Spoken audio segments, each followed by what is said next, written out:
મિત્રો ગાયત્રી ટ્રેક્ટર ગેરેજમાં તમારું સ્વાગત છે અને આપણી પાસે છે આઈસર 368 અને આજે આપણે આને હાઇડ્રોલિક સિસ્ટમ જોવાનું છે મિત્રો કે હાઇડ્રોલિક અપડાઉન નથી થતી.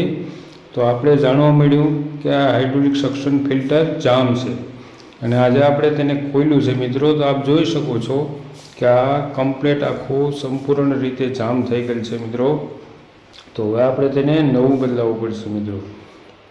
આપ જોઈ શકો છો કે આ ફિલ્ટર નવું આપણે લઈ આવ્યા છે મિત્રો, આઈસર કંપનીનું. પહેલું તમે જોયું અને આ ફિલ્ટર જો કેવું છે. આપ જોઈ શકો છો મિત્રો કે અહીંયા આપણે હાઇડ્રોલિક ખોલેલું છે અને અહીંયા તેને ફિટિંગ કરવાનું હોય છે મિત્રો. તો ચાલો આપણે ફિટિંગ કરી લઈએ. ફિટિંગ કરી અને પછી આપણે જોશું કે હાઇડ્રોલિક ઉપર નીચે થાય છે નથી થતી તે ચેક કરીશું મિત્રો. 300 થી 500 કલાક થાય ને મિત્રો, એટલે આ ફિલ્ટરને ખોલી અને સર્વિસ કરવી જ પડે મિત્રો. કારણ કે તેની અંદર એવી હેમરેજ જામી જાય છે મિત્રો. એટલા માટે હેમરેજ જામી જાય એટલે પંપને ખરાબ કરે મિત્રો.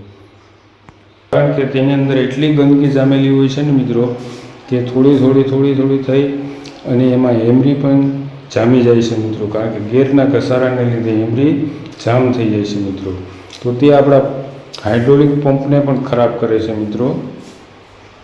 તો હાઇડ્રોલિક પંપ ખરાબ થાય એટલે હાઇડ્રોલિક સિસ્ટમમાં તકલીફ થાય. ઓવરલોડ ન ઉપાડી શકે, લીવર દેવું પડે ઉપાડવામાં, એપ્લિમેન્ટ આપણે રોટાવેટર હોય તે પણ ન ઉપાડી શકે મિત્રો.